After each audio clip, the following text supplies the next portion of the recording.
अरशद मदनी ने जो बयान दिया है ये तो उसी बात को आगे बढ़ा रहे हैं कि आदम से ही यहां पर और इस्लाम किस तरह से पनपा हिंदुस्तान में वही वो पढ़े हैं। तो ये तो वही बातें कह रहे हैं, जबकि आपका सनातन धर्म बताता है जल से जीवन की शुरुआत हुई। स्वामी चक्रपाणी जी, तो फिर ये जो हिंदू राष्ट्र का आप लोग सपना देख रहे हैं, क्या होगा इसका? ये केवल वोट बैंक की राजनीति है या आप लोग समय समय पर एक शगुफा छोड़ देते हैं?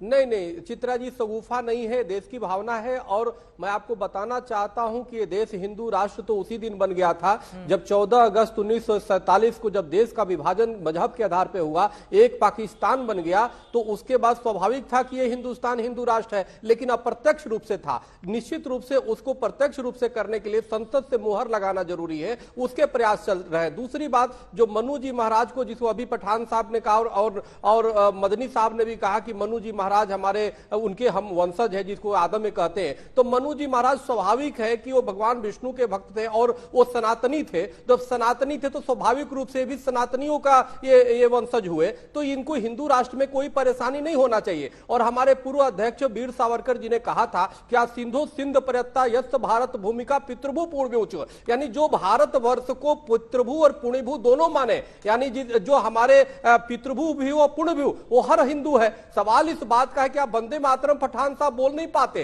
क्योंकि इस वंदे मातरम की जय जयकार आप नहीं बोल सकते, आप भारत माता की जय नहीं बोल सकते। तो जो जय नहीं बोलेगा वो हिंदू राष्ट्र में नहीं रहेगा। हिंदू राष्ट्र में वो रहेगा जो यहाँ पे वंदे मातरम बोलेगा। वो सवाल विश्व में ऐसा कोई देश नहीं होगा जो अपने यहाँ राष्ट्रद्रोहियों को रखे। मैं आपको बता रहा हूं चित्रा जी, कौन ऐसा देश है जो नहीं कहता कि राष्ट्रवादी बनो? कौन ऐसा देश है जो अपने नागरिकों को नहीं कहेगा कि आप वंदे मातरम बोलो? सवाल इस बात का, इस चीज को आप देखो कि समान नागरिक संहिता, चित्रा जी, भारत ही एक ऐसा देश है कि हम बहुसंख्यक कह रहे हैं कि समान नागरिक संहिता लागू करो। पाकिस्तान में तो हिंदू नहीं बोल पा रहे, उनको तो बराबरी का अधिकार नहीं है। यहाँ पर हम तो बराबरी का अधिकार कर रहे हैं। तो ये जबरदस्ती थोपना हो गया ना स्वामी चक्रपाणी जी महाराज, तो ये तो जबरदस्ती थोपना हो गया ना उनके ऊपर। नहीं, ये थोपना नहीं।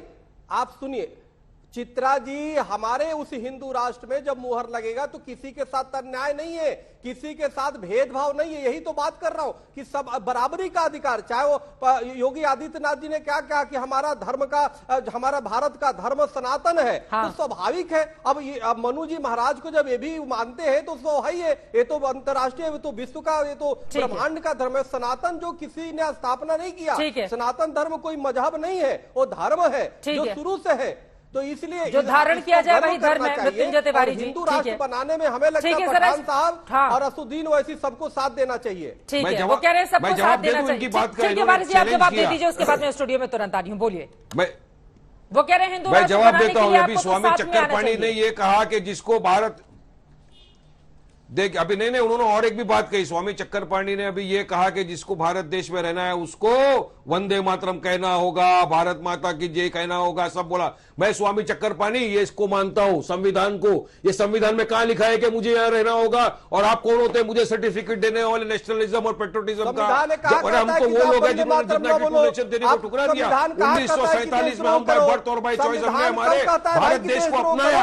आप यहाँ पे बाय बर्थ हो, वारिस पठान के वालिद और मेरे दादा यहाँ पे बाय बर्थ और बाय चॉइस पे, मेरा अधिकार ज्यादा ही है देश के ऊपर, आपका अधिकार नहीं है देश पे। मेरा अधिकार ज्यादा रहना होगा तो राष्ट्रवादी तो बनोगे भाई। जिस देश क्यों बोलूं? जिस आप बोलेंगे तो बोलूंगा, नहीं बोलता। चलो करोगे तो भाई आपके बोलने से नहीं बोलूंगा मैं। बांग्लादेश चले जाओ, संविधान ने कहा लिखा है, संविधान में पहले बताओ मेरे को कहां लिखा है मुझे ये बोलना है और मुझे नेशनल करूं मैं आपके सामने। आप कहते जब देश का आजादी के टाइम पे, देश की आजादी में तो हमारे बुजुर्ग जाने गंवाए थे। मुझे लग रहा है हम लोग भटक जाएंगे, मेन मुद्दे पर रहते हैं। संगीत रागी जी, देश तो संविधान से चलेगा ना या आप लोगों के हिंदू राष्ट्र की परिकल्पना से आगे बढ़ेगा?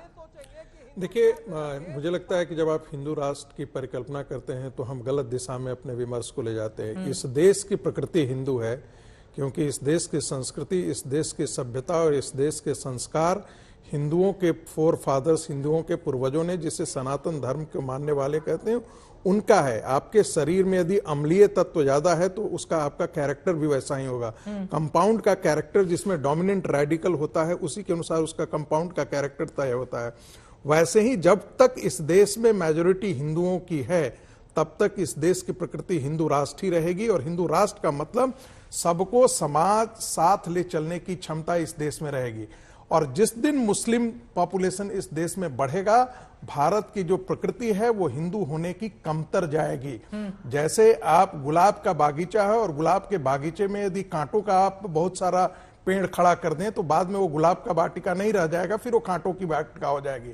तब इस देश में अफगानिस्तान होंगे, सीरिया होंगे, अल्जीरिया होंगे, मोरक्को होंगे, तब शरीयत लागू होगा। तब इस देश में जो सारे धर्म, सारे संप्रदाय, सारे पंथ जिस प्रकार से अपनी बातों को कहने की स्वतंत्रता रखते हैं वो नहीं होगा।